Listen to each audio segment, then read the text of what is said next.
Profile mismatch क्या होता है?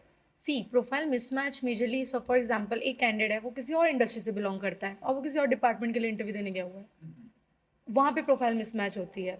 फॉर एग्जांपल कोई लॉजिस्टिक में है एंड वो फ्रेट का इंटरव्यू दे रहा है। यस, दोनों आते एक ही सेक्टर के एक ही उसमें आते हैं इंडस्ट्री में। डिपार्टमेंट अलग अलग है।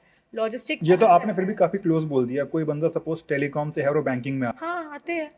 ये हो गया इंडस्ट्री का।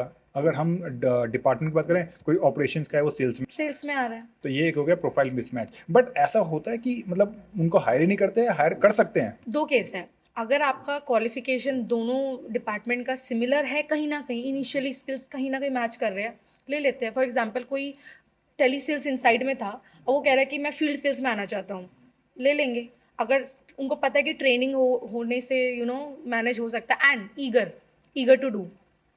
ओके, सो मेन मेन तो ये हो गया कि पहली चीज़ तो अगर आपको पता है कि आप जिस रोल के लिए अप्लाई कर रहे हैं वो रोल डिफरेंट है।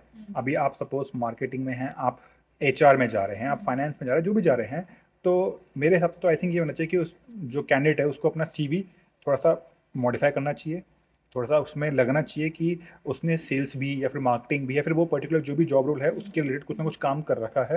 क्योंकि जब तक वो चीज़ विजिबल दिखेगी नहीं, आपका वो इंटरव्यू क्यों लेंगे, है ना? और उसको आपको थोड़ा सा मतलब during the interview as well आपको वो चीज़ थोड़ा ज़्यादा एम्पलीफाई करनी चाहिए कि I have worked in these domains, these sector, but I would love to work in this thing because this is a very good department sector and I want to grow, कुछ ना कुछ इस तरीके। Ensure तो must have है। आप जब भी इंटरव्यू देने जा रहे हो, आप कंपनी के रिक्वायरमेंट्स को पहले बोलो हाईलाइट करके, एंड देन जो आपने उसके अलावा किया उसको सेकेंडरी रखो। Agree, right it.